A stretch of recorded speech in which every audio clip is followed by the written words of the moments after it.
I used to think the rustling of leaves was just the wind, but then my name started weaving through those whispers. Midnight, every night, the ancient oak tree in my backyard would murmur, "Come play." I never remembered agreeing to any game, yet the urgency in its voice was undeniable. It was as if the night air grew heavier, and the temperature dropped with each breath the tree took.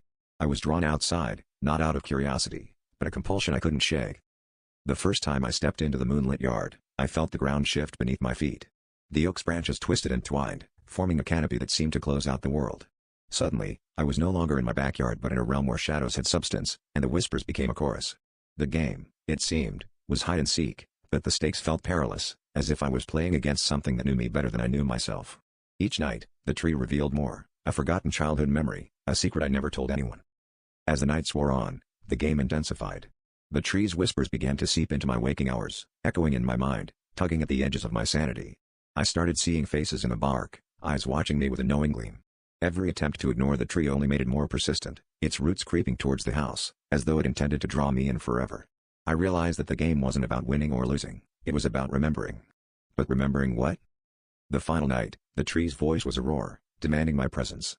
I ventured out, heart pounding, knowing this was the endgame. As I approached, the ground gave way, and I found myself beneath the tree, surrounded by roots that pulsed like living veins. The truth hit me like a cold wave, I had played this game before.